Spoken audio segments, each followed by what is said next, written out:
presente a José Augusto Quevedo, profesor de Relaciones Internacionales de la Universidad de La Laguna y experto en el mundo árabe islámico y en el conflicto israelo-palestino. Es autor de varios libros y diferentes textos en revistas especializadas, y queremos darle las gracias a José Suleimán por habernos aportado el material gráfico que está aquí en la entrada, y a Lucía por ponernos en contacto con José Augusto. Sin más.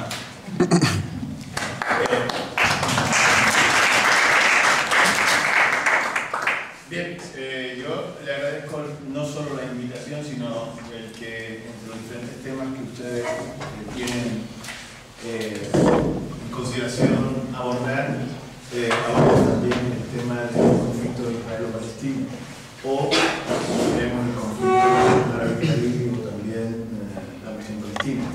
Creo que es uno de los conflictos que sin duda alguna están más enquistados en las relaciones internacionales, uno de los conflictos más antiguos y enraizados en la sociedad internacional. Es un conflicto enormemente complejo, de muy difícil resolución, pero sin duda tiene una solución. Por cuanto los conflictos son, y esta es la perspectiva de la que parto, una construcción humana. Los conflictos no surgen, ¿verdad?, desde tiempos inmemoriales, no es fruto de un choque civilizatorio, ni siquiera esto es un conflicto étnico, sino, menos aún, un conflicto religioso. Aunque todos estos ingredientes están ahí y son instrumentalizados por una u otra parte, como han sido históricamente instrumentalizados sobre todo por los poderes coloniales.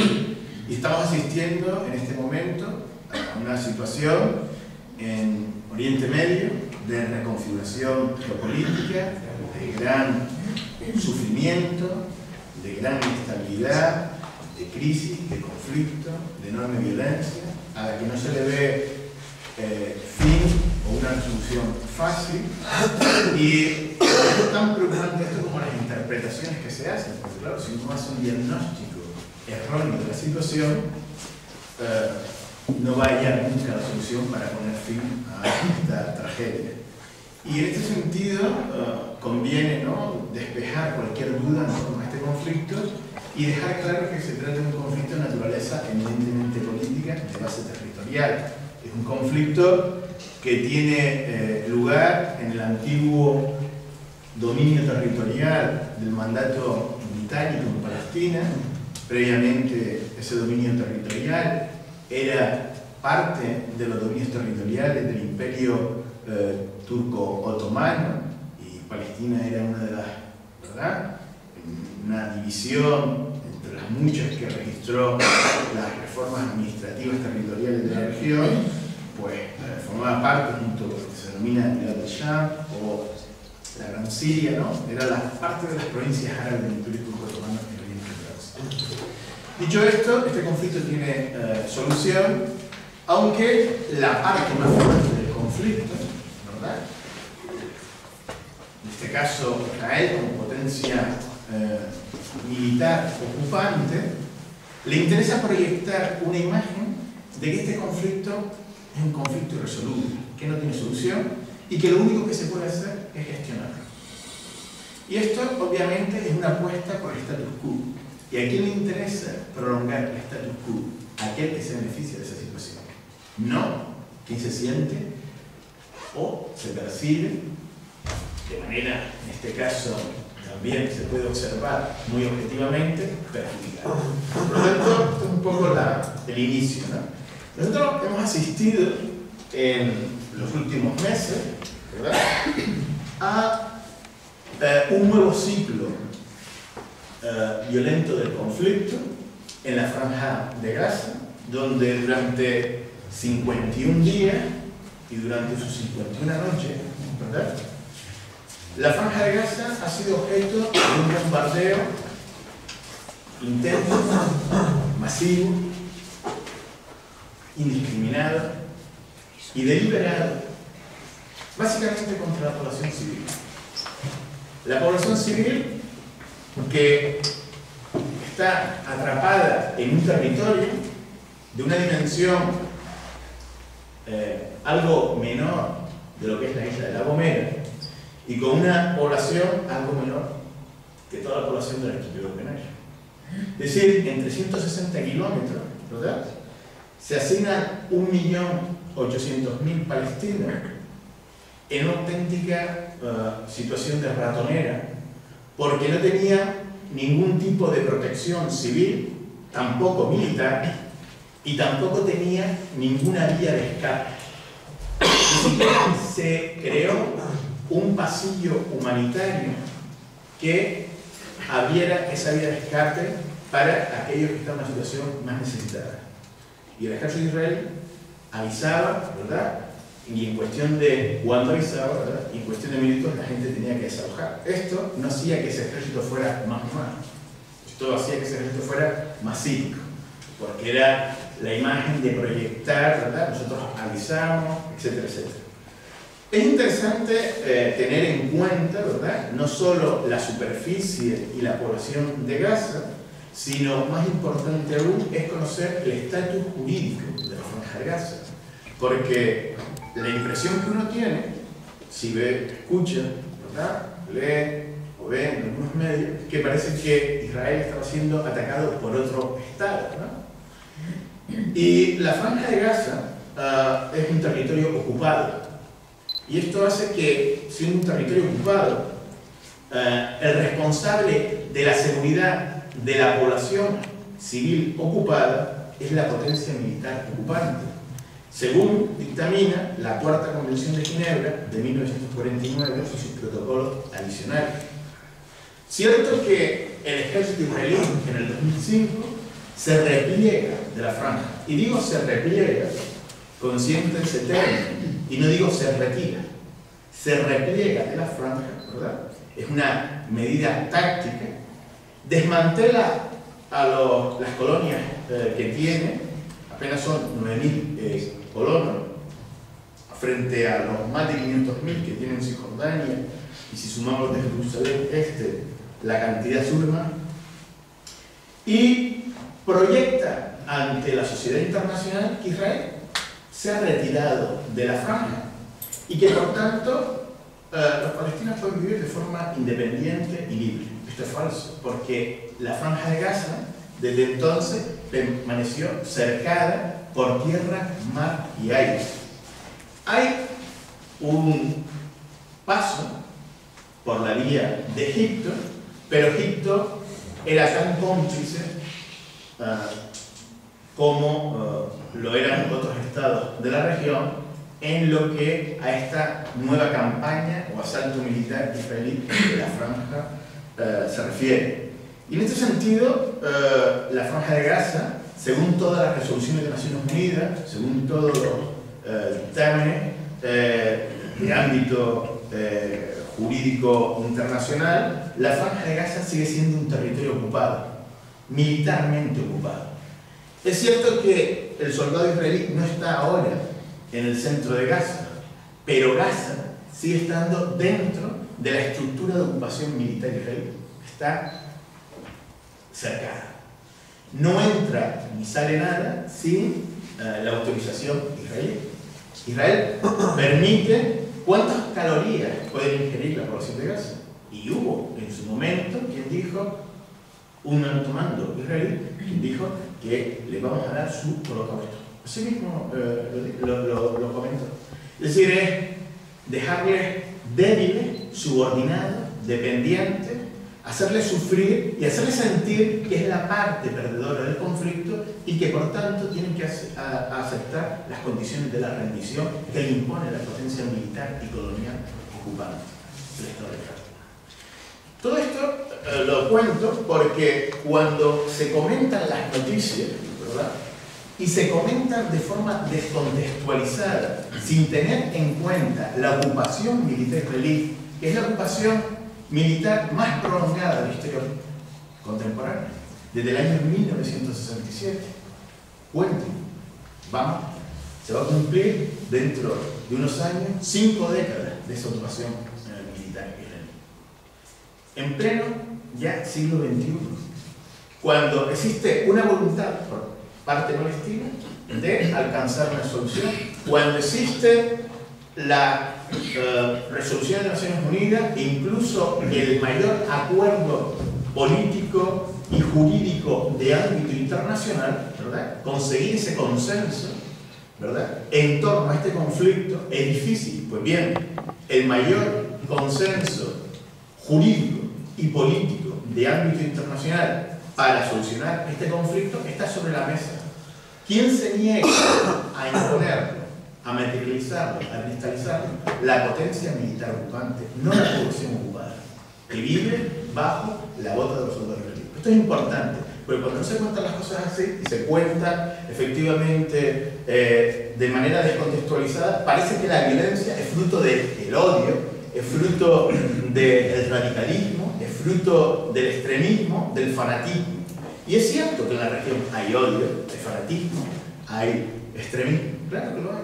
Pero buena parte de ese odio, de ese fanatismo, de ese extremismo, está retroalimentado en base a esa injusticia o prolongada injusticia histórica y a ese sufrimiento cotidiano en la vida de miles de hombres y mujeres palestinos.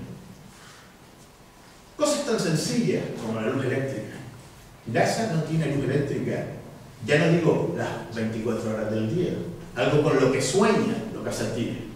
Es que no tiene luz eléctrica a lo largo del día. Por lo tanto, esto no quiero abundar en ello, pero es importante. Importante también reafirmar sobre quién recae la responsabilidad. ¿Qué se puede esperar de una ocupación militar tan prolongada en la historia? Se puede esperar que la gente que vive bajo una ocupación militar deba de ofrecer una resistencia educada, amable, a aquel que viola sistemáticamente los derechos humanos. En ese contexto han surgido movimientos de resistencia. Y no todos los palestinos o no todos los movimientos de resistencia tienen la misma estrategia o, digamos, las mismas tácticas. Y hay quienes partidarios de usar la violencia de la resistencia armada. Legítima, por otra parte, en una situación de ocupación militar. Otra cosa es cuando tú bombardeas a la parte israelí. Eso está condenado por el derecho internacional, en el sentido que genera, ¿verdad?, la incertidumbre entre la población civil, y esto está condenado. Y así fue condenado por el informe del juez de origen judío, por cierto, sudafricano, Goldstone, cuando hizo el informe después del asalto militar israelí del año 2008-2009, el invierno de 2008 y 2009. Condenó tanto a Hamas por crimen de guerra, pero condenó también a la potencia militar ocupante de Israel por crimen de guerra, por ese bombardeo deliberado, masivo, intenso, indiscriminado sobre la población civil. Ahora bien, debe de pagar la población civil ocupada lo que algunos miembros de un movimiento de resistencia realizan. No es una forma colonial que se ha empleado a lo largo de la historia por todos los poderes coloniales de centrar el castigo colectivo en la población civil, en la creencia que esta población va a forzar al movimiento de resistencia a que deponga las armas. No nos enseña la historia que lo que ocurre es justo lo contrario, que castigando colectivamente de manera sistemática a la población civil, lo único que hace es que ese movimiento de resistencia encuentre mayor eco social y político y mayor gente dispuesta a precisamente a tomar esa vía de resistencia armada, porque no tienen esperanza de que por otra vía se puede solucionar el conflicto. Dejo la pregunta, yo no he venido a convencer a nadie, he venido a hacer una exposición. Bien, ¿cuáles son las causas del conflicto inmediato, ¿verdad?, a corto plazo? Porque aquí vamos a distinguir lo que sean las causas de este ciclo de violencia de lo que son el pretexto. Vamos a ver, en principio, todo el mundo sabe que el detonante fue el rapto y asesinato de 3 adolescentes israelíes. Y eso llevó a que el gobierno de Netanyahu amenazara directamente a Hamas, hiciera un peinado por toda Cisjordania, sobre todo en la zona de Hebrón, ¿verdad?, y se produjeran numerosas detenciones en particular entre personas cercanas o afines a Hamas, y esto fue entendido por Hamas como una ruptura del alto el fuego que se había acordado entre Israel y Hamas con la mediación egipcia del entonces presidente islamista, ¿verdad?, que fue destituido el 3 de julio del año pasado. Y entonces se entendió que efectivamente se había producido esa ruptura, ¿no? Es decir, que no podemos decir que el lanzamiento de cohetes artesanales, Qassam, fuera la ruptura. No voy a entrar a debatir esto, pero sí que se entiende que la ruptura, ¿verdad?, que ese lanzamiento se produce porque previamente hay una represión masiva entre las filas de Fatah, sobre todo en Cisjordania, que comprende no solo Cisjordania, sino también Jerusalén Este. Seguidamente también se produce el rapto y, digamos, fue quemado vivo, ¿no?, de un adolescente palestino en Jerusalén. Es decir, la situación fue cada vez en un ciclo, en una espiral de creciente violencia, ¿no? Israel, en lugar de frenar esto, lo que hace es que redirige toda la violencia hacia un ataque masivo sobre la franja de Gaza. Y plantea, bueno, desarme de Hamas, los túneles, etcétera, etcétera. Ahora bien, esto sería, de alguna manera, ¿no?, el argumento que emplea Israel. Otros analistas, o desde otro punto de vista, se considera que este nuevo ciclo vino precedido porque por enésima vez habían fracasado las conversaciones palestinos-israelíes bajo la supervisión directa del secretario de Estado norteamericano John Kerry, ¿verdad? Por enésima vez, digo porque hoy leyendo la prensa internacional y de la región, Kerry se empeña en la necesidad de retomar nuevamente las conversaciones, sobre todo porque ante la nueva iniciativa palestina en Naciones Unidas que llevó el presidente Mahmoud Abbas el pasado 20 de septiembre. ¿Qué ocurre? Que el fracaso de las conversaciones dejaba a la parte israelí nuevamente retratada, porque ministros de su gabinete e incluso su primer ministro, Netanyahu, se han reafirmado diciendo que no hay lugar para dos estados en la región, sino solo para uno y obviamente para el Estado israelí. Esto deja, por tanto, una carta sin sello, por tanto el conflicto sin solución, ¿no? Y es una apuesta por prolongar el actual status quo. Fracaso de las conversaciones israelo-palestinas. Estuvo precedido este ciclo de violencia también por el acuerdo de unidad nacional entre las dos principales organizaciones palestinas, los nacionalistas populistas de Fatah y los islamo-nacionalistas de Hamas, que dio lugar a un gobierno de unidad nacional formado por tecnócratas. Ningún miembro de ese gobierno es a su vez miembro de Hamas. Es un gobierno tecnócrata, pragmático, moderado, que acepta las condiciones impuestas por Estados Unidos y por apéndice la Unión Europea de que tienen que renunciar a la violencia, reconocen los acuerdos firmados anteriormente con Israel y por supuesto reconocen Israel. Y esto lo ha hecho ese gobierno de tecnócratas y bastante moderado, por otra parte. Eso supuso que, a diferencia de lo que ocurrió en el 2007, cuando se crea un gobierno de unidad nacional y sufre el boicot de Israel, Estados Unidos y por extensión de la Unión Europea, ¿verdad?, se retira las ayudas a la autoridad palestina. Todo ello después de que, tras la guerra de Estados Unidos contra Irán en 2003, ¿no?, cuando armas de destrucción masiva y cuando no les encuentra, entonces se plantea la promoción de la democracia en la región. También se plantea que el punto clave para solucionar el conflicto israelo-palestino pasaba por reformar la autoridad palestina y llevar a cabo elecciones democráticas. Elecciones democráticas bajo una ocupación militar. Pues, cuando se celebraron aquellas elecciones, la opción mayoritaria fue la de Hamas. No tanto porque los palestinos se volvieran islamistas, que también hay islamistas dentro de la sociedad palestina, hay gente que tiene esa sensibilidad, sino porque es un voto de castigo a Fatah, por diferentes motivos, pero básicamente por el fracaso del proceso de paz.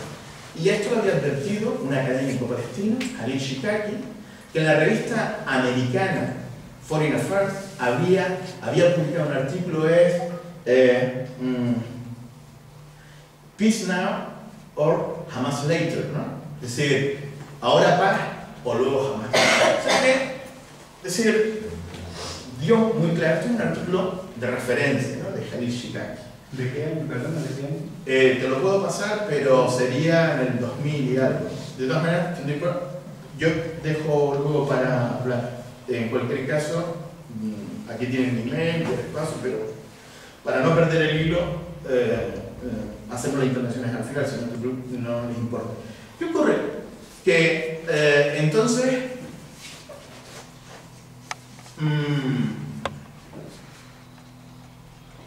se boicoteó ese gobierno de unidad nacional palestino por parte de Israel, Estados Unidos y la Unión Europea.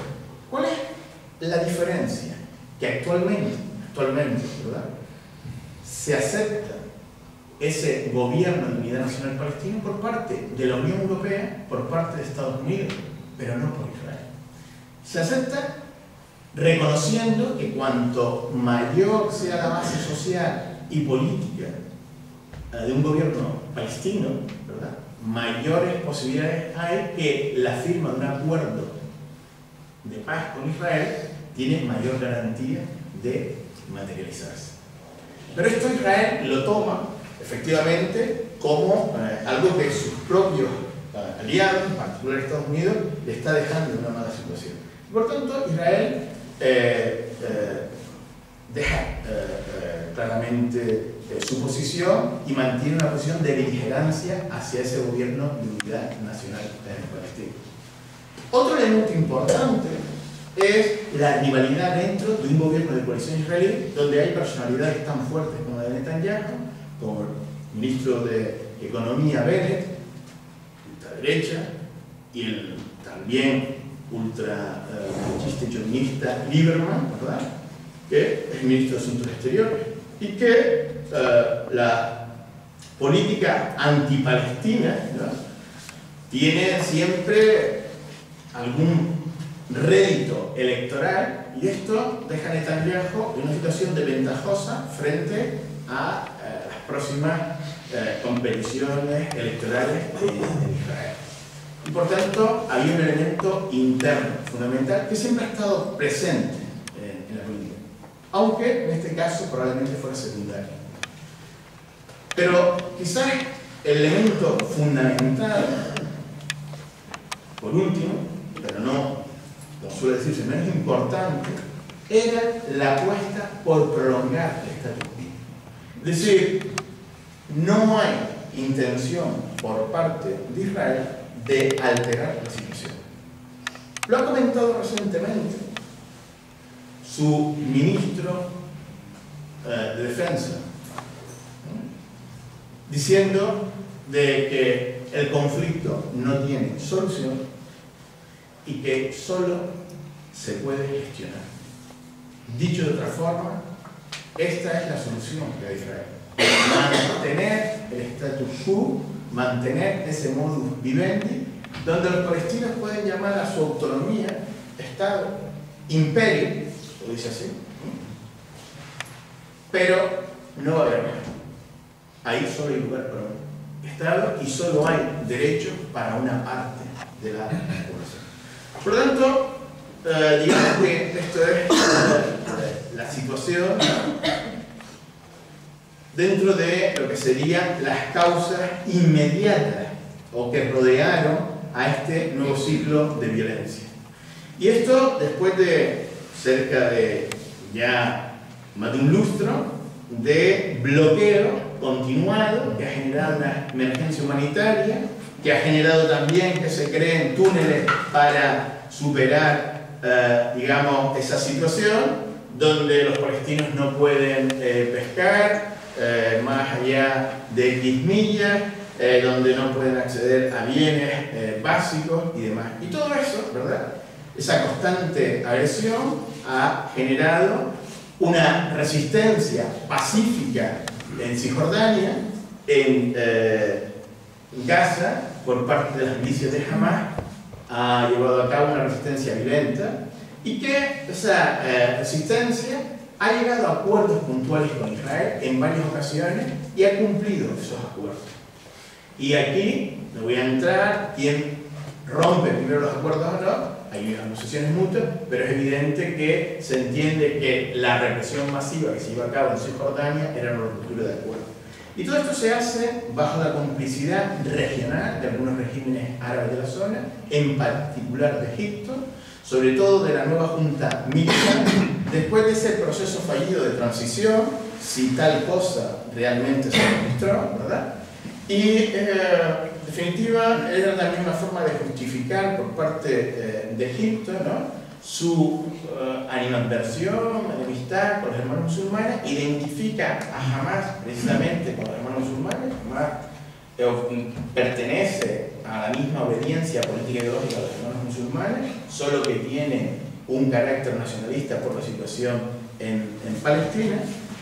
Y bueno, hay una magnificación de los hermanos musulmanes como una amenaza, cuando justo después de la primavera árabe había una gran oportunidad para integrar en el juego político al islamismo moderado, neutralizando así a los radicales. Y probablemente, ¿verdad?, como reconocen muchos especialistas, quien mayor capacidad tiene de neutralizar a los elementos más radicales sean precisamente los islamistas moderados.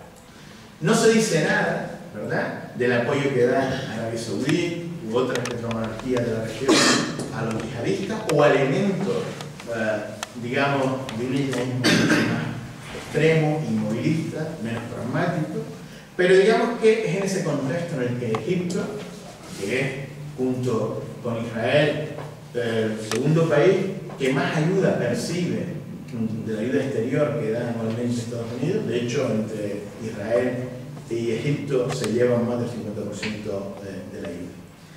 ¿Cuál es la actitud internacional? La marca Estados Unidos, como siempre en la región, aunque algunos creen que Estados Unidos se está retirando de la región, esto no es cierto. Estados Unidos no se está retirando de la región, nunca tuvo influencia en Irak, y cuando intentó tenerla le salió el tiro por la culata. Tampoco la tuvo en Siria, y tampoco está interesado en intervenir en Siria porque no sabe a quién apostar. Ahí van más de 200.000 muertos. Se interviene ahora y de una manera un tanto selectiva y probablemente no de la manera más pertinente, ¿no? En cualquier caso, se habla que Israel tiene derecho a la defensa. Y efectivamente, todos los estados tienen derecho a la defensa, pero frente a la agresión de otro estado, incluso frente a la agresión de un grupo. Pero la forma de combatir a un grupo es diferente a la forma de combatir a un estado. Uno puede otorgar derecho a la defensa a una potencia militar ocupante. Eso sería, ¿verdad?, como otorgarle el derecho a la defensa a la Francia que ocupaba Argelia frente a toda la población argelina, o a los poderes coloniales que se han registrado a lo largo de la historia. Esto es una forma de, digamos, cruzarse de brazos y mirar para otro lado. Cuando el número de víctimas llega a 1000, es cuando hay un cierto desacuerdo, pero dentro de algunos centros internacionales se considera que, bueno, 1000 ya estamos hablando de una guerra, ¿no? Estados Unidos comienza a presionar a Israel, pero Israel detiene la maquinaria de guerra puesta en marcha y Providencia sigue cobrándose víctimas y ensañándose de manera deliberada con la población civil de Palestina. Como he dicho antes, este conflicto, ¿verdad?, el que hemos presenciado, ¿no?, a través de las cámaras en la Franja de Gaza, es solo un ciclo más de violencia del conflicto israelo-palestino. Es el último ciclo de violencia que se ha registrado. En la Franja de Gaza, desde el año 2006, se han registrado ya 4 conflictos. En el 2006, la lluvia de verano, al mismo tiempo que tiene lugar la intervención de Israel en el Líbano. En el 2008-2009, ¿verdad?, durante ese invierno, en noviembre de 2012 y del verano del 2014. Es decir, hay una repetición de estos ciclos de violencia. Y no hay que ir a un manual de conflictos internacionales para afirmar que mientras no se resuelvan las causas estructurales del conflicto, los ciclos de violencia están condenados a repetirse. Esto es el ABC de los conflictos internacionales, como algunos de mis antiguos alumnos, ¿no?, soy que veíamos en clase. Por lo tanto, ¿cuáles son las causas más lejanas en el tiempo? Y aquí voy a hacer en forma de clave, porque no dará tiempo para todo, ¿no? Pero, ¿cuáles son las claves históricas del conflicto? Primero, este es un conflicto inmemorial que se pierde en el tiempo. No son los hijos ¿verdad?, los descendientes de Abraham peleándose unos con otros, ¿no? Este es un conflicto que tampoco es religioso, tampoco es cultural, étnico, ni menos aún civilizatorio. Esto es un conflicto contemporáneo, político, de base territorial. Y tiene lugar en el contexto de expansión colonial de Europa.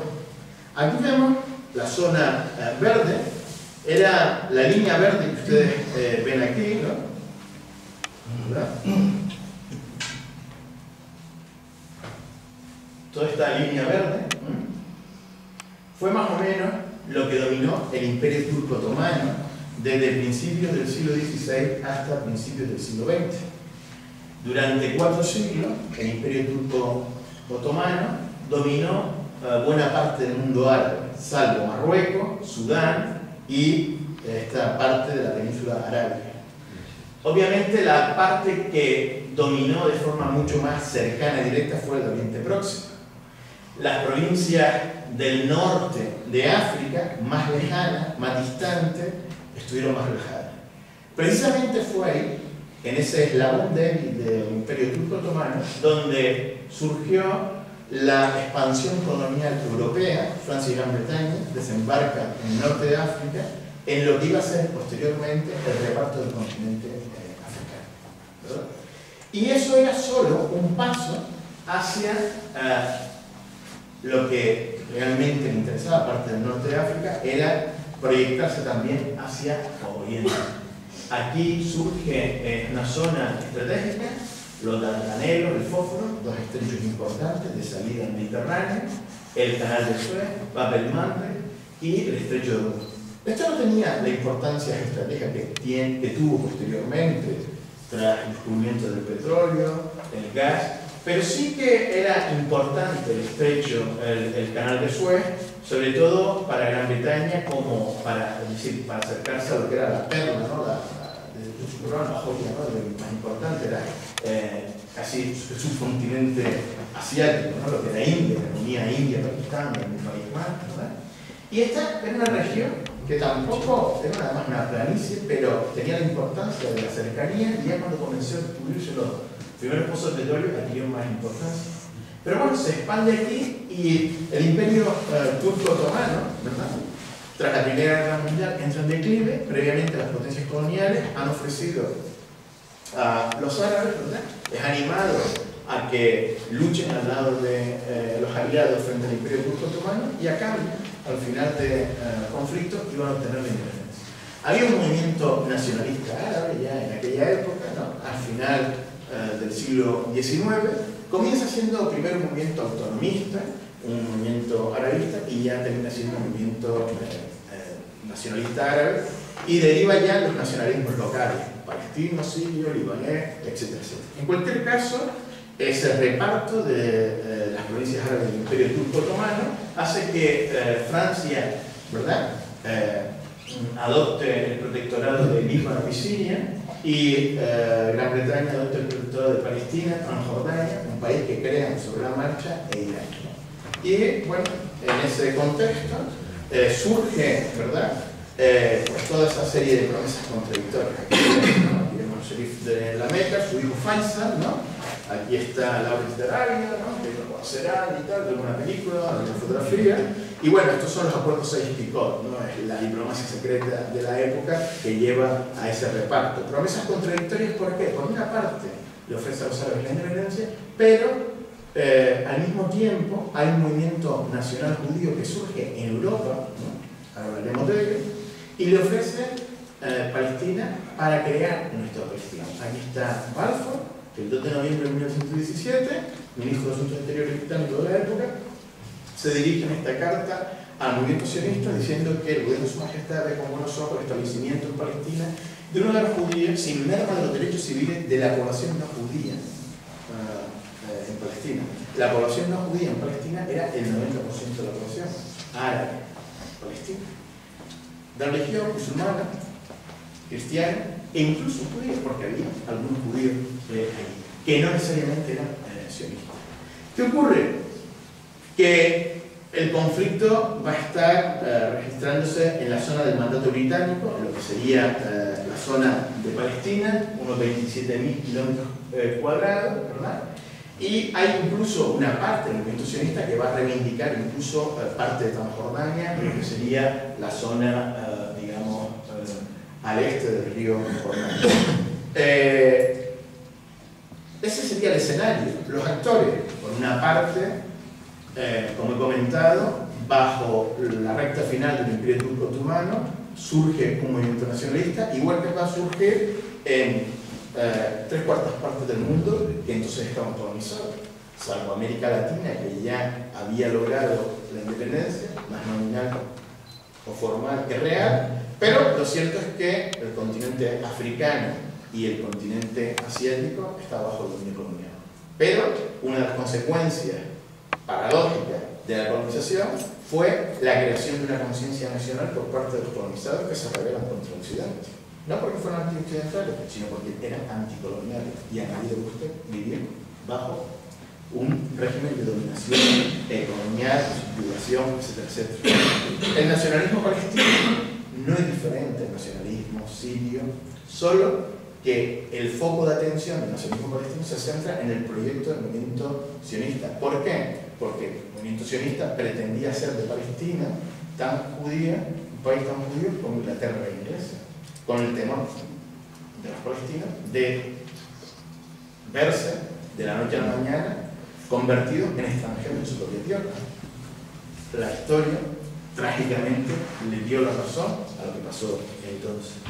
Y ese movimiento sionista, ¿verdad? Aquí está la reivindicación del movimiento sionista, incluso esta parte, ¿verdad? Lo que sería el Valle del Jordán, en las dos orillas del río Jordán, y Theodor Herr, periodista austriaco de origen judío, que, conmocionado por la falla de Dreyfus, por las olas del antisemitismo en Europa, considera que una solución para la cuestión judía que había surgido en Europa era crear un Estado judío en una parte del mundo. Entonces no se decía Palestina, se habló de América Latina, Chipre, Uganda, se habló de diferentes espacios. Y luego, finalmente, se decidió Palestina. Claro, sería interesante que uno reflexionara y dijera, bueno, vamos a ver, los judíos constituían un pueblo, sí, en el sentido espiritual del término, hay un pueblo cristiano, sí. Pero en el sentido nacional del término, recomiendo un libro que, como comenté anteriormente, estoy dispuesto a... Tienen ahí mi email, yo se los paso y les mando la bibliografía que ustedes requieran, de un profesor de historia de la Universidad de Tel Aviv, La invención del pueblo judío. Está traducido por acá. La invención de una tierra, ¿no? Está traducido por acá. Una de las editoriales académicas que más prestigian este país, que a su vez lo traduce de otras editoriales internacionales. En cualquier caso, a lo que voy. Otorguemos que este carácter. La cuestión judía, el problema judío, ¿era un problema que habían creado los árabes? ¿Era un problema que habían creado los musulmanes? ¿Era un problema que habían creado los palestinos? No. La cuestión judía era un problema que había surgido en Europa. Y surgido a causa de la discriminación de unos europeos por otros europeos, por la intolerancia de otros europeos frente a unos europeos que tienen una tradición religiosa o étnica diferente. Igual que podría ser intolerante frente a cuestiones de género, ¿no? De identidad sexual, en época posterior o en aquella época. O si eras católico o eras protestante, o si dominabas o eras hablante de una determinada lengua o de otra. Es decir, se trataba de la discriminación de unos judíos, ¿verdad? De un grupo europeo por parte de los europeos en una época que Europa no era necesariamente la Europa de las luces, como se dice, sino que era bastante intolerante. Y que posteriormente va a dar lugar a unas ideologías extremas, ¿no? Como dice Eric Hobsbawm en su libro Historia del siglo XX, ¿no? La época de los extremos, ¿no? La era de los extremos, ¿no? Bien, ese movimiento surge no solo al calor de la intolerancia que crea la cuestión judía en Europa, sino surge al calor del nacionalismo romántico y de las aventuras coloniales europeas de carácter decimonónico, donde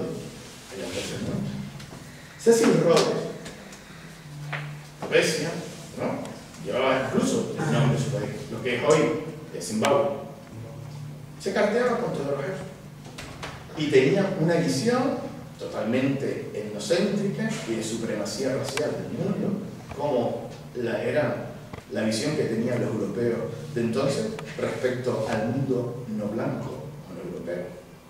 Y es en ese contexto en el que surge este movimiento colonial que pretende la colonización de una tierra y va a instrumentalizar el sentimiento religioso de la comunidad judía en Europa para otorgarle a ese proyecto político el factor humano que no tenía. Paradójicamente, quien más va a contribuir a esto, y esta es una paradoja, así es la historia, ¿no? Es la emergencia del fascismo y el nazismo y el incremento del antisemitismo que hace que, efectivamente, las personas con razón de supervivencia se vayan.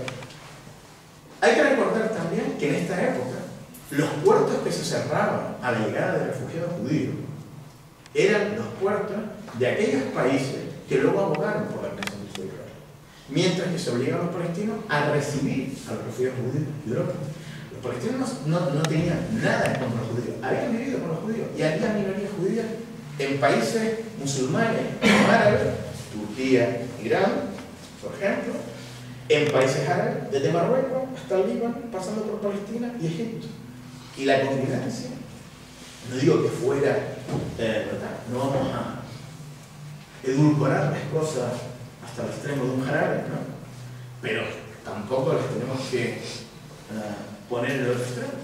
Pero había una convivencia. Y de hecho el Imperio Turco Otomano tenía un sistema, el sistema de millas, de comunidades, que funcionó bastante bien. Era como una especie de imperio multicultural. O sea que esto de multiculturalismo, ¿no? Ya lo tenían integrado en cierto modo. ¿Qué ocurre? Que la oposición a la llegada de refugiados era porque detrás de esa llegada masiva de europeos había un proyecto político de carácter colonial que iba a hacer de Palestina un estado diferente y que iba a suplantar a la población autóctona de Palestina. Incluso los judíos que vivían en Palestina no eran partidarios de ese proyecto, no estaban vinculados a ese proyecto. La política del mandato británico en Palestina, desde la Primera Guerra Mundial hasta la Segunda Guerra Mundial, el periodo de entreguerra, aunque el mandato oficialmente toma posesión en 1922, pero de hecho lo toma cuando las fuerzas de Allende entran en 1917 en Palestina, es una política de claro compromiso con el movimiento sionista. Le interesa colocar una barrera humana en la región que responda a los intereses británicos, ¿no? ya tiene la monarquía árabe que ha ido colocando en Jordania, en otros países, Irak, en algunos casos ya ha sido fallido, en el caso de Irak y tal, pero facilita ese proyecto de colonización. Y aquí vemos lo que sería, en este mapa de aquí, en rojo, la mayoría de las aldeas, ¿no? Palestina era una sociedad evidentemente rural, a principios del siglo XX, y todos los puntos rojos son todas las cientos de aldeas que hay en Palestina, donde hay unos puntos marcados negros, donde estaba una parte importante de la población judía procedente de Europa, o algunos que ya llevaban tiempo en torno a Jerusalén, la zona de Tiberiade, pero fíjense, básicamente va a ser en la zona de Haifa al norte y Jaffa, en la zona costera, ¿no? Jaffa, la zona central. La propiedad de la tierra era mayoritariamente árabe palestina y menos del 6% de la tierra estaba en manos judías y además había sido comprada en algunos casos. El más claro ejemplo es el censo, ¿no? La evolución. Estos datos están tomados del censo que hace el propio mandato británico en Palestina. Y fíjense algo interesante. En el censo, ¿no? Siguiendo la lógica colonial de dividir y vencerá, no lo hace en función del carácter nacional, sino lo hace en función de la variable religiosa. Y entonces plantea musulmanes, judíos, cristianos, otros, etc. Vemos en el año 22 los musulmanes, ¿verdad? Y la población cristiana, mayoritariamente árabe. Igual que en el 31. Si vemos la población judía, ¿verdad? Registra un ascenso, prácticamente se duplica, y aquí, pues ya se multiplica. Es decir, en este periodo, ¿verdad? Ascenso de Hitler, etcétera, etcétera, ¿verdad? Hay una llegada masiva de judíos, y ya estamos en los años 30, ¿no? Por tanto, y luego hay otras minorías. Es decir, la evolución de la población no es una evolución natural por parte del crecimiento natural por parte de judíos, sino son oleadas masivas de inmigrantes que son instrumentalizados. Todo eso lleva a que ese periodo sea un periodo conflictivo, el periodo entre guerras, y que bueno, ya cuando Gran Bretaña había cumplido con su misión de nivelar o intentar nivelar el factor demográfico que favoreciera el proyecto colonial sionista en Palestina, hace que, en efecto, ¿verdad? Se retire. Y entonces pasa la situación a Naciones Unidas. Esto en un contexto internacional, fin de la Segunda Guerra Mundial, cuando surge, ¿verdad?, el Holocausto, aquello de que no sabíamos nada, ¿verdad? Luego se sabía. Y lo cierto es que, bueno, Naciones Unidas, unas Naciones Unidas que no tienen que ver con las décadas posteriores, cuando se produce una explosión demográfica interna, cuando muchos países entonces colonizados adquieren la independencia y son Estados miembros del pleno derecho de Naciones Unidas y nunca probablemente hubieran permitido esto. Entonces, con ¿verdad?, muy poquitos votos a favor, unas Naciones Unidas de posguerra, ¿verdad?, 33 votos a favor, 10 en contra y algunas extensiones, se decide el 29 de noviembre de 1947 la partición del territorio palestino. La parte amarilla sería para un Estado judío, ¿verdad?, que comprende el 56% de la superficie territorial de Palestina, donde está la zona costera, que era la zona más rica de Palestina. Ahí estaban sus principales puertos y la principal industria de exportación, artesanal y demás de la región. La parte árabe, que queda también fragmentada, porque esto no tiene continuidad ninguno de los dos estados, ¿verdad? En la parte verde es algo más del 47%, ¿verdad? Y el 1% es para Jerusalén, que por su, digamos, significado o referencia religiosa para las tres grandes religiones monoteístas, va a ser una especie de cuerpo separado bajo auspicio internacional. La resolución de Naciones Unidas, y esto es importante, está en internet, se puede ver, la 181, ¿no?, de 1947, dice que la creación de ambos estados no se hará ¿verdad?, a costa de la población bien judía o bien árabe que queda dentro de la frontera de estos estados, permitiendo la circulación por motivos familiares, religiosos, comerciales, etcétera, etcétera. O sea, hay un reconocimiento, por tanto, a cierta binacionalidad. Esto es algo que hoy debemos de hacer esta lectura, no tanto en el pasado, sino pensando en lo que pueda deparar el futuro, probablemente el mejor futuro. Si se recompone esta situación, ahora parece difícil, pero nada es imposible. Francia y Alemania se dieron muchas cosas. Hoy construyen el eje central de la Unión Europea, o lo que queda de la Unión Europea. Pero bueno, el tema es el siguiente, que en efecto, ¿no?, es decir, era algo artificioso. Y eso hace que la parte, en este caso, más fuerte, las milicias sionistas, que tenían una experiencia militar de la Segunda Guerra Mundial, Europa, tenían el apoyo británico, la parte palestina queda descabezada porque en el año del 36 al 39 registra los primeros 6 meses una huelga, un movimiento de resistencia y desobediencia civil, pero que se radicaliza y lleva una rebelión anticolonial contra la potencia colonial y contra la potencia mundial más importante de la época. Aquí, ¿verdad?, los palestinos se adelantaron a su época, pero también pagaron por eso. Fíjense que la rebelión anticolonial en India, que era la joya de la corona, es cerca de una década después. Por lo tanto, fue el movimiento palestino suprimido, descabezado. La dirección palestina estaba en el exilio, desterrada, en los cementerios o encarcelada. El movimiento palestino se queda sin una dirección política y serán los países árabes, muchos de ellos de obediencia todavía neocolonial, los que asuman un poco los destinos.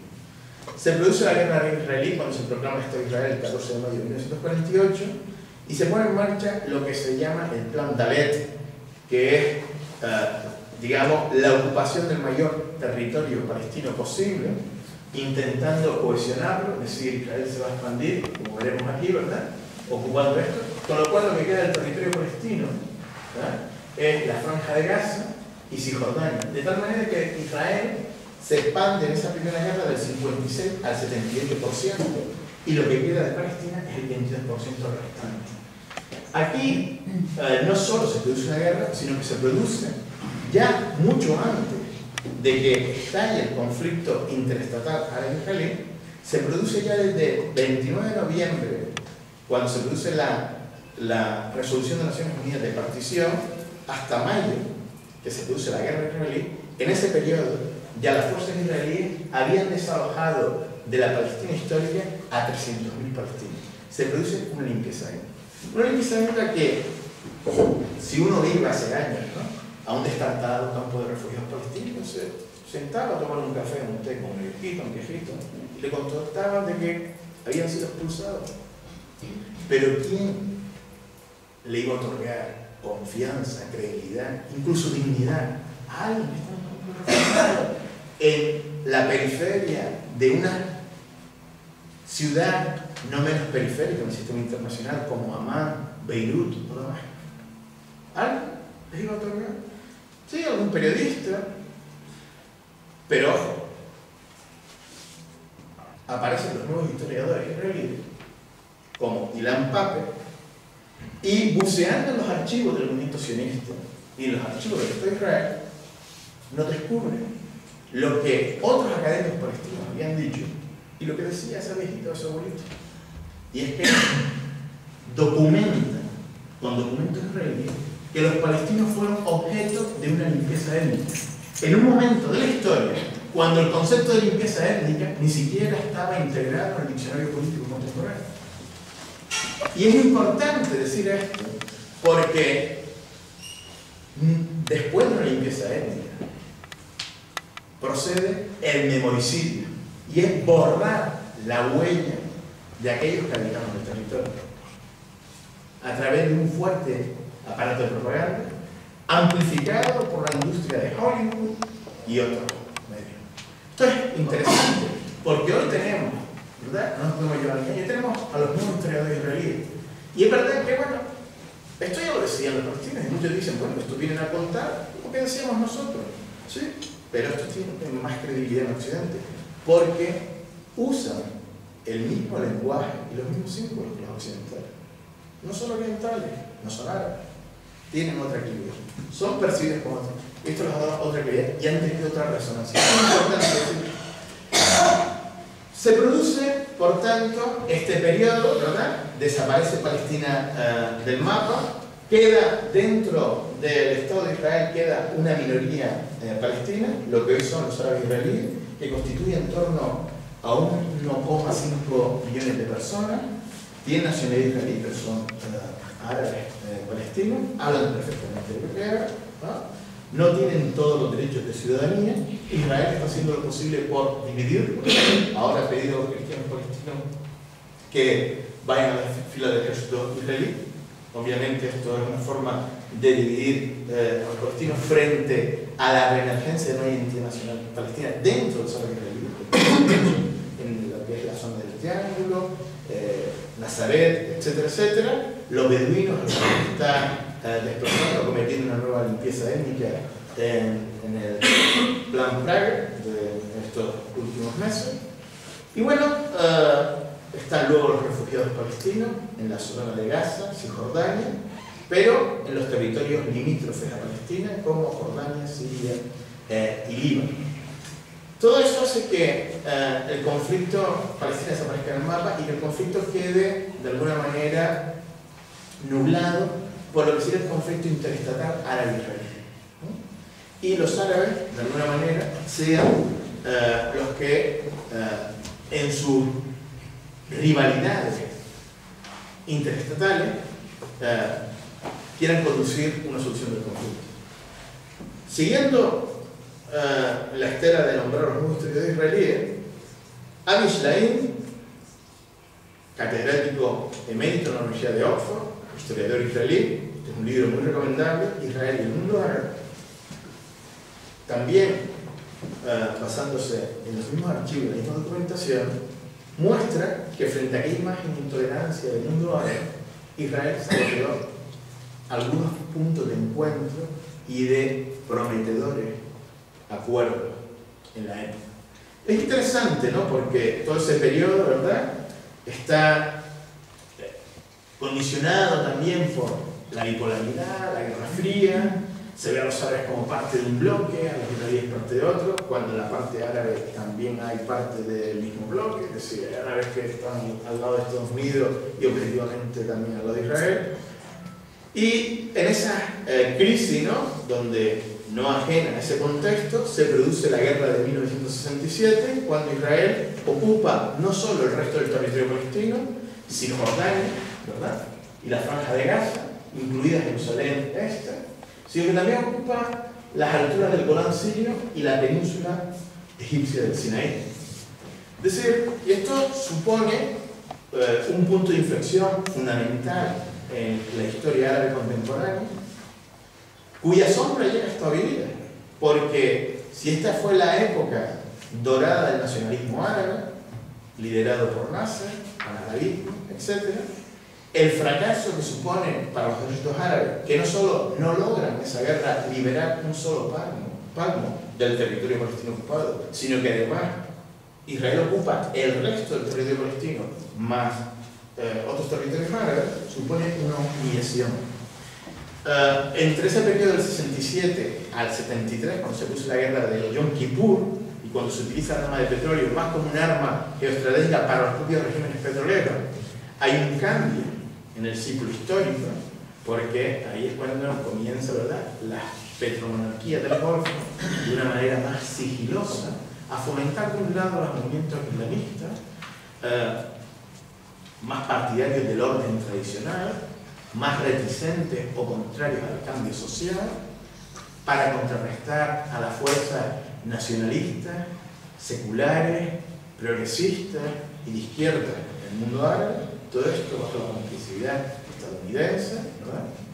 como vimos hasta los últimos años de la Guerra Fría en Afganistán, y por un lado el equilibrio de poder interestatal en el mundo árabe se inclina en favor de las petromonarquías del Golfo, ¿no?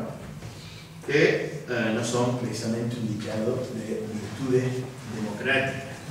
En cualquier caso, en ese contexto se produce, ¿verdad?, el reconocimiento de un actor clave, y es el movimiento palestino Reemerge ese movimiento palestino en lo que es la Organización para la Liberación de Palestina. Aquí es Yasser Arafat, su presidente, hasta el año 2004, ¿verdad?, cuando desaparece. Dirigirse a Naciones Unidas en noviembre de 1974 como representante del pueblo palestino. Y en ese contexto se producen dos resoluciones importantes de Naciones Unidas que reconoce a la OLP como el único legítimo representante del pueblo palestino y el derecho a la autodeterminación del pueblo palestino y al Estado, etc. Pero al mismo tiempo le otorga a la OLP un puesto de observador en Naciones Unidas para que esté presente en todas las deliberaciones que tienen lugar sobre el conflicto. Tendrá voz, pero no tendrá voto. Esto es importante porque es el estatus que tiene Palestina desde entonces en Naciones Unidas hasta que hace 2 años se cambió como comité al final. Voy terminando, porque ese movimiento de liberación palestino, siguiendo la estela de los movimientos de liberación en el mundo, ¿verdad?, lleva a cabo una resistencia popular y armada, pero no la lleva dentro del territorio nacional, donde hay una porción de ese territorio liberado, sino que lo lleva desde los países limítrofes, Jordania, Siria, Líbano. Y eso implica contradicciones con los estados receptores. Israel va a aprovechar esas contradicciones, bombardeando, dando represalias, para que la presencia palestina, sobre todo la presencia de la guerrilla palestina, sea incómoda y se produce un choque entre los regímenes árabes, que no eran precisamente populares, frente a un movimiento popular. Ahí está la guerra civil jordana, del 79-71, y también se verán involucrados los palestinos en lo que era la guerra civil libanesa, que no es una guerra que desataron los palestinos, pero sin duda los palestinos, por mucho que no quisieran involucrarse en los asuntos internos libaneses, no pudieron evitar formar parte de las contradicciones de ese sistema. En cualquier caso, la intervención israelí en el Líbano en 1982 logra expulsar a las fuerzas de la OLP de Beirut, y la lucha, ¿verdad?, popular y armada que plantea la resistencia palestina entonces ya no tiene una base territorial de la manera.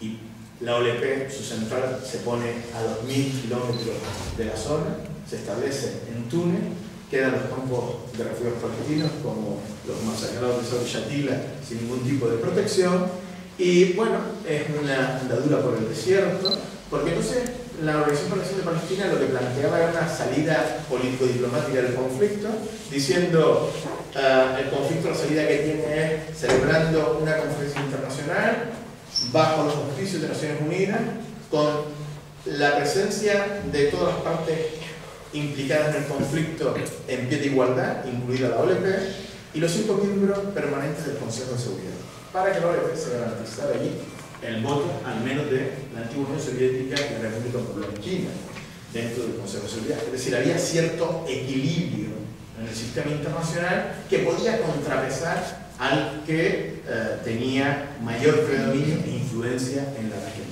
Esta era una proclama que se repetía como un mantra por parte de Palestina. No tenía mayor campo de actuación política.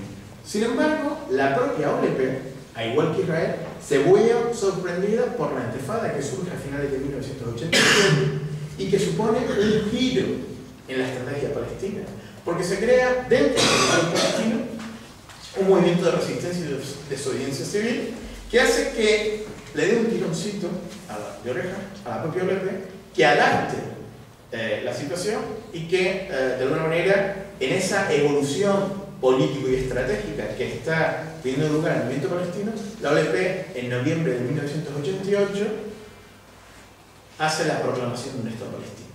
Y es, pese a la injusticia histórica, dice el manifiesto de la proclamación, cometida contra nuestro pueblo en noviembre de 1947, por la resolución 181, reconocemos que sobre esa base legal proclamamos un Estado palestino. Es decir, había una aceptación de crear un mini-Estado palestino en el 22% de la Palestina histórica como elemento que ponga fin al conflicto. Esto se mantiene hasta el día de hoy, pese a que esto, no sé si me da tiempo de hablarlo, pero viable ya veremos, ¿no?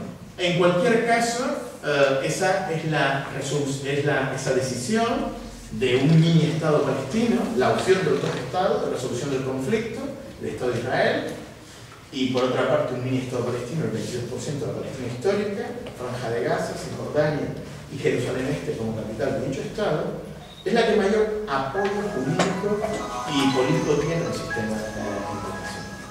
¿Qué ocurre? Que esto fue en el año 88, 89, caída del muro de Berlín, 91 se produce 90-91, ¿no? La guerra del Golfo, cuando el Irak de Saddam Hussein invade Kuwait y se forma la mayor coalición internacional de la historia contemporánea tras la Segunda Guerra Mundial. Y bueno, George Bush padre, desde una perspectiva de realismo político, plantea también la conferencia de paz en Madrid.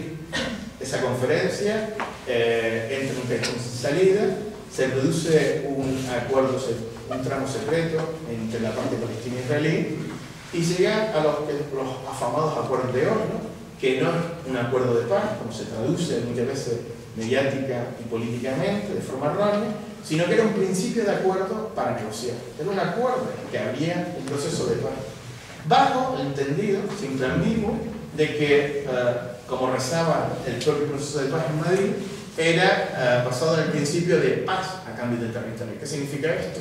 Israel se retira de los territorios que ocupó en el 67, los palestinos, por tanto, obtienen independencia, proclaman su Estado y se normalizan las relaciones no solo entre estos dos Estados, sino entre Israel y todos los Estados de la región.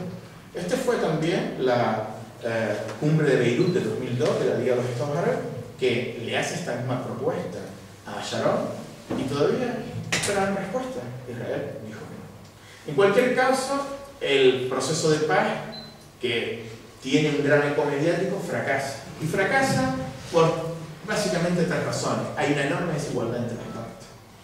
Israel negocia como potencia militar ocupante, la parte palestina como parte de la población ocupada, sin ningún margen ni menor. Muy poquito, muy limitado. No hay un mediador imparcial. Estados Unidos es juez y parte en el conflicto. No es Naciones Unidas quien media el conflicto, es Estados Unidos. Y por tanto, eso significa que siempre va a estar al lado de Israel, o, digamos, la parte israelí siempre pesa más en las consideraciones estadounidenses que no en la parte palestina. Tercero, no hay un principio rector que guíe los acuerdos. De hecho, los acuerdos se han ido prolongando de manera indefinida, al mismo tiempo que Israel aprovecha las manifestaciones de paz para ir alterando sobre el terreno la situación con una expansión colonial, asentamiento de nuevos colonos y una creciente guetización de la población palestina. Divide el territorio palestino de Cisjordania en A, B y C, y hoy la parte C, que es la zona, digamos, pues no son las ciudades, no son los pueblos, sino es la zona del entorno, ¿verdad? Que constituye el 70%, el 61% del territorio. Eso Israel lo está ocupando de manera creciente. Ese proceso ha fracasado repetidas veces y seguirá fracasando si no hay voluntad política de poner fin a la ocupación militar. Eso hace que la parte palestina, aquí vemos lo que sería la fragmentación del territorio palestino, que impide que tenga continuidad territorial, viabilidad económica y cohesión demográfica, De tal manera que si nosotros venimos, ¿verdad? Pongamos el caso, ¿no? Que venimos del puerto aquí, tenemos que pasar por diferentes controles israelíes. ¿Y dónde está la población? Pues toda esta zona de montaña, ¿no? Está ocupada por colonos, las mejores tierras, etcétera, etcétera. El agua, los recursos acuíferos palestinos que están en la parte palestina, no en la parte israelí, etcétera. Y solo lo que es la parte palestina es una especie de administración municipal. Entramos aquí, un alcalde, ya no le tiene un presidente de comunidad, tiene más poder que el presidente de la Autoridad Nacional Palestina. Porque un alcalde de cualquier municipio y de cualquier color político entra y sale de su municipio, de la isla, de la comunidad, del Estado, y nadie le pregunta dónde va, dónde viene, salvo por razones de otra índole, pero no tiene que pedir permiso. Mahmoud Abbas, el presidente de la Autoridad Palestina, si quiere moverse de un sitio a otro, tiene que informar a los israelíes que va a hacer ese movimiento para que le otorguen el permiso. Así es la situación. Esto es lo que no se cuenta o no se sabe. Digamos, la parte palestina, después de más de 2 décadas de repetidos intentos de proceso de paz, y viendo que Israel mantiene por un lado la ficción de la negociación, cara a la galería, cara al mundo, pero sobre el terreno altera la naturaleza del territorio, confiscando más territorio palestino, expandiéndose colonialmente, cercando y fragmentando el territorio, decide llevar la cuestión palestina a Naciones Unidas, sacarla de ese ciclo viciado del proceso de paz. Y ahí plantea en el año 2011, año de la primavera árabe, ¿verdad? El ingreso de Palestina como Estado miembro de pleno derecho en Naciones Unidas. La respuesta es que el Consejo de Seguridad de Naciones Unidas, su comisión de admisión, ni siquiera pasa trámite. Le dice que no pasa el trámite. Por lo tanto, la parte palestina vuelve al año siguiente, ¿verdad? Noviembre del 2012, y solicita el ingreso como Estado no miembro, observador de Naciones Unidas, adquiriendo el mismo estatus que tiene solo otro Estado en el mundo, muy peculiar, el Estado Vaticano. Y entonces 134 países le reconocen, entre ellos más de la mitad de los Estados europeos. Formalmente reconocen el Estado palestino, la mayoría, los europeos, están comenzando a reconocerlo. Hemos visto lo de Suecia, el otro día hemos visto una iniciativa en el Parlamento británico, hay una iniciativa para que se aborde en el Parlamento español, lo han propuesto ayer, y en cualquier caso, eso tampoco va a solucionar el conflicto. O sea que no tenemos campana al vuelo, pero obviamente dice que las cosas están cambiando. Y este año, 2014, después del fracaso por enésima vez de las contrataciones bajo la dirección personal e implicación personal y directa del secretario de Estado norteamericano John Kerry, ¿no? Y después de Gaza, el presidente palestino ha dicho a Naciones Unidas: propongo una resolución del Consejo de Seguridad de Naciones Unidas en el que ponga punto y final a la ocupación militar. Nosotros estamos dispuestos a que nuestra Palestina ayude en la seguridad de Israel. Es Israel quien se niega a retirarse del territorio. No vale seguir este juego en el que por una parte se habla de paz, pero por otra parte se socavan los cimientos territoriales en los que construir esa paz.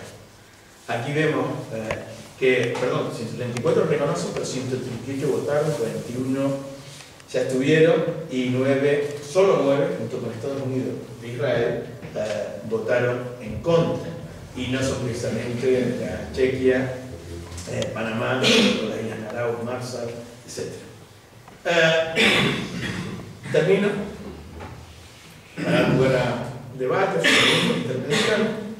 Y es que, como he comentado, ni siquiera el reconocimiento supone una solución. Supone, digamos, reforzar al actor materia. Supone reinternacionalizar la cuestión palestina para equilibrarla frente a esa mediación parcial de Estados Unidos y la intransigencia o el atrincheramiento de Israel. Ahora, un mini Estado palestino es una solución. Cuando la OLP en el año 1974 ya hablaba de un mini Estado palestino, en otros términos, ¿no? Había cierta ambigüedad porque era una transición de su programa máximo al programa mínimo. Los territorios palestinos eran territorios que estaban ocupados, pero no había el número de asentamientos coloniales que hay hoy. No había el número de colonos que hay hoy. No había el muro. No había la transformación territorial, todas las cuñas de fragmentación. Había viabilidad para crear un Estado palestino. Hoy hay gente que duda de que materialmente sea posible implementar un mini Estado. Y el reconocimiento de ese Estado es un reconocimiento que se hace sobre el papel, pero sobre la realidad, el territorio ha sido ocupado. De hecho, Israel, probablemente, y recuerden esto, porque no es la primera vez que sucede, cuando se produce un avance político-diplomático en la parte palestina, Israel procura que sobre el terreno sufra algún retroceso, como hizo cuando en Naciones Unidas, ¿verdad?, se reconoce a Palestina como Estado no miembro. ¿Qué le otorga eso del reconocimiento de Estado no miembro? Sube el estatus de la OLP, del Movimiento de Liberación, al estatus de Estado.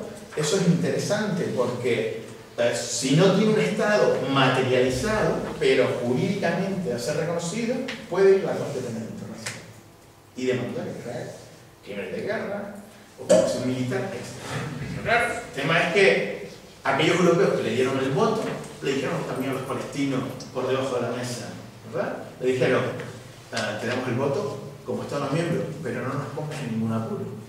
No lleves a Israel a la Corte Internacional. Claro, los palestinos pueden decir, lo llevaremos. Los otros también pueden decir, te retiramos la ayuda.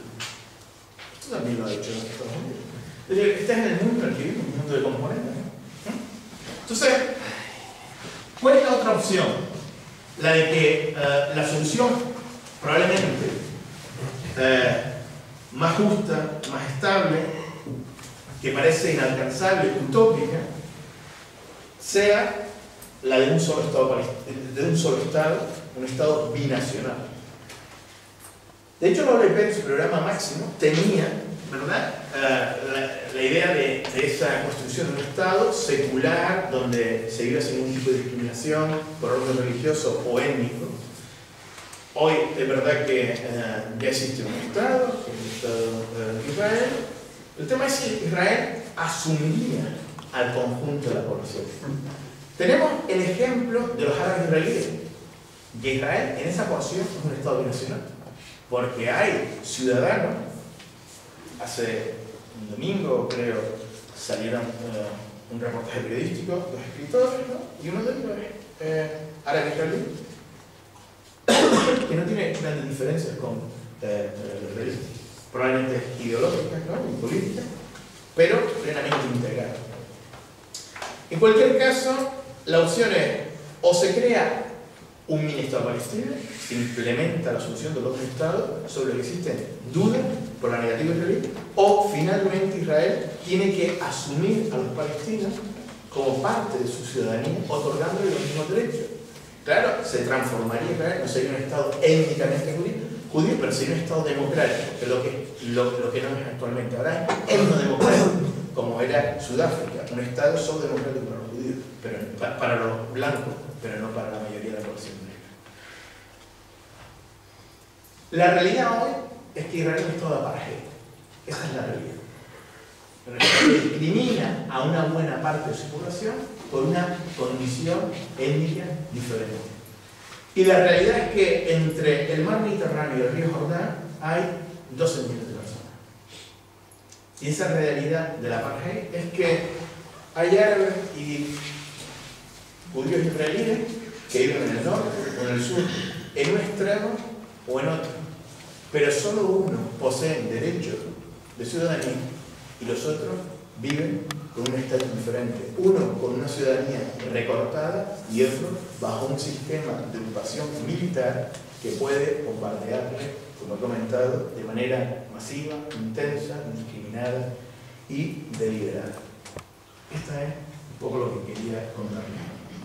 Muchas gracias por su atención. Tienen ustedes la palabra.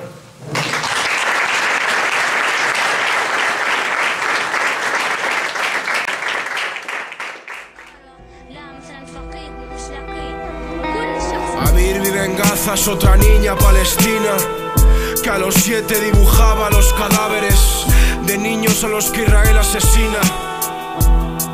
Nunca tuvo inocencia, vio la casa de sus abuelos destruida con el pretexto de que eran terroristas. Ahora tiene 10, su padre fue asesinado.